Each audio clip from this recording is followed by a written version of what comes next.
Hello, and welcome to Chapter P, Section 4. We're talking about inverses today. So hopefully you remember back in the day, way back in like Algebra 2, that's when you first started learning about inverses. And so the way to find an inverse was to switch the x and the y variables and then solve for y.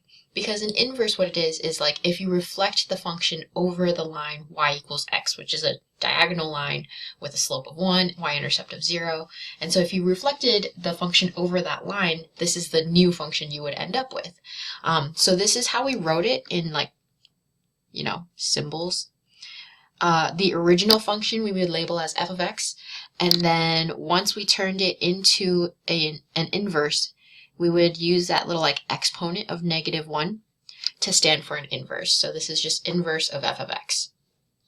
Okay, so I want to start with an example. So if we had the function f of x equals sine x. So again, think back in the day when you did trig functions. Sine is the one that was like all squiggly. And so if we were to graph it out really quick, I'll just show you what it looks like and label some key points. Okay, so here's my beautiful graph of sine x. So if we were to find the inverse of sine x, then we would I would just rewrite it as y equals sine x, switch the x and the y variable, and then I need to get y by itself. So to get rid of the sine, you would have to do the opposite of sine, which is inverse sine of x. Okay, so our inverse function, we could write inverse of f of x is sine inverse of x, also known as arcsine of x. So you'll see it written both ways. They mean the same thing. It's just two different ways to write the inverse sine of x. As a graph, this is what it would look like. So we were saying you would just switch the x and the y variables because when we found the inverse, you just switch the x and the y. So when we graph it, same thing. You would just take each of the coordinates and switch the x and the y. So the graph ends up looking like this. So I set up the axes where now instead of on the y-axis, the -1 and 1, the amplitude of the graph ends up on the x-axis, and then my y-axis will be what I had labeled before. So the first point we have on the regular sine x function is 0, 0. So if we switch the x and the y coordinates of 0, 0, it's still at 0, 0. So let me put a point there. And then another point that we have is pi over 2, 1. So if I switch those, it'll be 1, pi over 2. So it'll be right here, 1, pi over 2.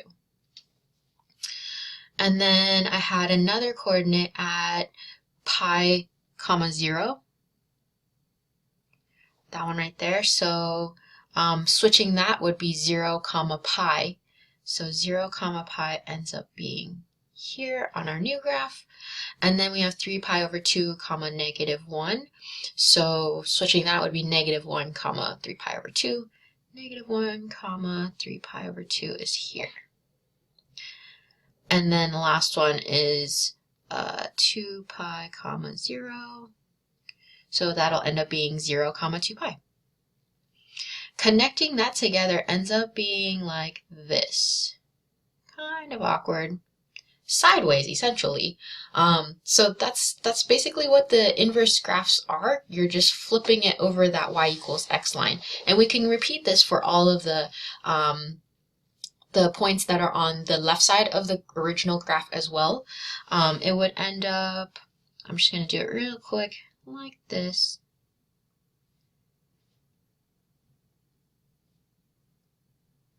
Ugh, kind of missed. Close enough. Okay, so that's our inverse graph right there. But the only thing is when we talk about functions, like the word function is defined as you have to pass the vertical line test, meaning if you had a vertical line and you dragged it through your graph like this, the vertical line is only allowed to touch the graph at one point at a time. But if we did this with this new graph, our inverse graph, as I run a vertical line through it, like if I held up my pencil and ran it through, I would touch like a bunch of points at the same time, especially since the sine graph, it keeps like waving all the way up and down. So you would touch a bajillion points at the same time, which you don't want to do. That's no longer a function. So with our arcsine graph, or the inverse sine graph, we kind of restrict its domain so that it becomes a function. The way we restrict its domain is we turn this into, we restrict the domain of x so that, and the range, we end up where the vertical line test does work. Our domain is going to be from -1 to 1 because that's really how far the graph goes on the x-axis. On the y-axis, we're going to restrict it to from -π/2 to +π/2. So what we're doing basically is saying, I only want to look at this part of the graph right here. Because if we were to run a vertical line through just that box, then that vertical line would only touch one part of the graph at a time. And that makes it a function. So if we restrict it like that, then it's okay. And so these are like our generally accepted restrictions to the domain and range.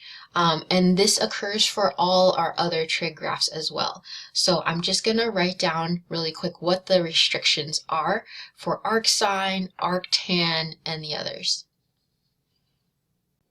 Okay, so I've written out the 6 for our arcsine, arccos, arctan, and so on. The ones that I boxed are the ones that you're going to use the most, because when we think about like arccosecant, arcsecant, arccotangent, those are the ones that are just opposites of sine, cosine, and tangent. So we don't use those as much just because it's easier to think about them as sine, cosine, and tangent. But they're there for you just in case. But as we work with arcsine, arccosine, arctangent, any of the inverses, keep in mind the range, because as we answer questions with them, it'll really depend on what the range is, what the restrictions are that determine the answers that we get. So you do need to know these. So here's what we want to do with our inverse trig functions. We want to be able to evaluate them at the very basic first. It's kind of like when I asked you guys, like, what's sine of 3π/2? Or what's tangent of 3π/4?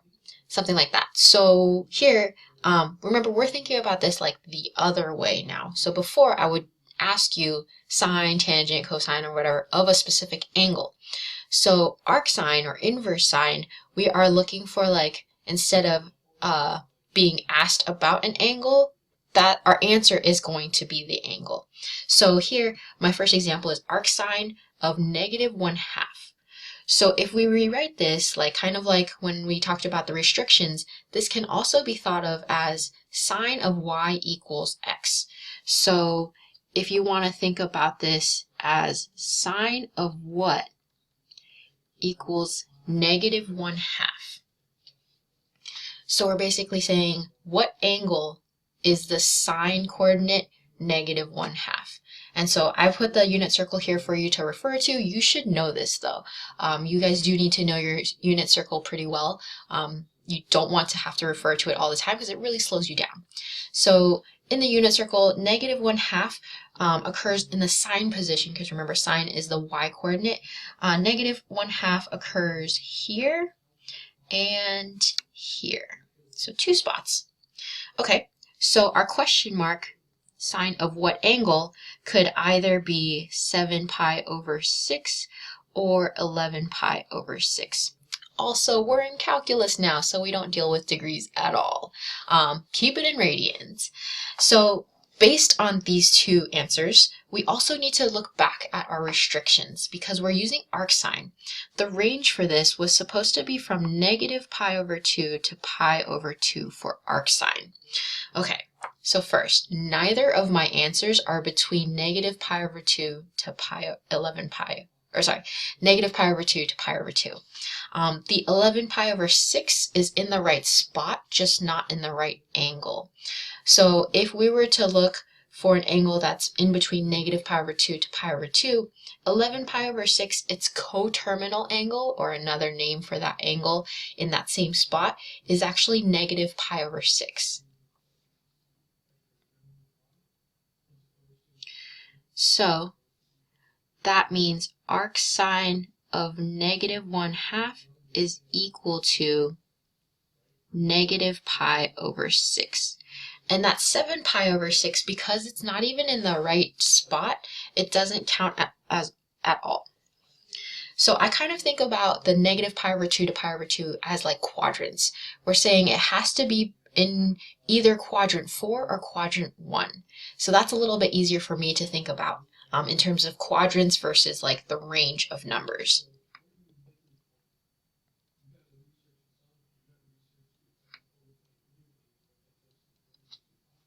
Sorry, I haven't switched around. Quadrant 4 is the -pi/2. Quadrant 1 is up to the pi/2. Okay, so let's do another one. Okay, this time let's do arc cosine of 0. So first of all, arc cosine, we want to think about the restrictions. So for arc cosine, the restriction is from 0 to pi. Or, oops, if you want to think about it as quadrants 1 and 2. Because from 0 to pi. So only quadrants 1 and 2 are acceptable answers. So now we want to think, okay, cosine of what equals 0? So what angle is the cosine equal to 0? So cosine is the x coordinate of each of the points in the unit circle. So that would occur at pi/2 and 3 pi/2.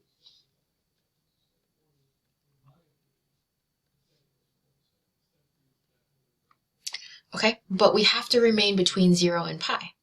So the only answer there, pi/2 or 3 pi/2, that would be between 0 and pi in quadrants 1 and 2, would be pi/2. So that would be our answer. Okay, for this next example, I want you guys to try it on your own, and then so like pause the video, try it, and then we'll come back together and check. So this time I want you to do arctan of √3. So think about what are the restrictions for arctan, and then tan of what equals √3. Pause here.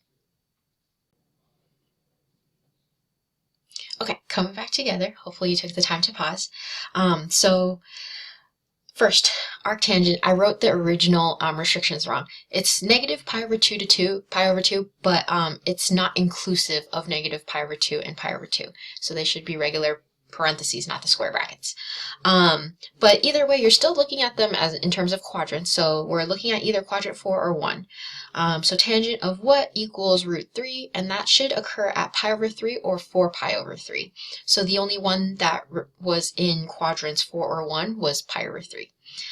So our answer is pi/3. Okay, now you know how to evaluate basic inverse trig functions. Now let's move on to solving. Solving's actually a little bit easier because you don't have to like go full out with the inverse trig. But let's say we had an equation with an arctan in it. So arctan of 2x minus 3 equals pi/4. Well, remember our goal when we were solving is to get x by itself. So we want to get rid of that arctan first because the 2x minus 3 is all together already. So if we can get rid of the arctan, then we don't have to deal with it. What's the opposite of arctan? Regular tan, because arctan is the inverse function, so the regular would be the opposite of it. So I'm going to take the tangent of both sides. Okay, so then that'll cancel out the tan and the arctan, which leaves me with just 2x minus 3 on this side, and then on the right, then I'm left with tangent of pi/4. Well, if you know the unit circle, this is something you know. Tangent of pi/4 is just 1 because sine over cosine, so the y coordinate divided by the x is just 1. Well, this is a way easier equation now, so hopefully you added 3 to both sides and then divided both sides by 2. Done. See? Solving equations, not so bad. Okay, the last thing that I want to do in this section is to use right triangles with our inverse trig. So, with our right triangles,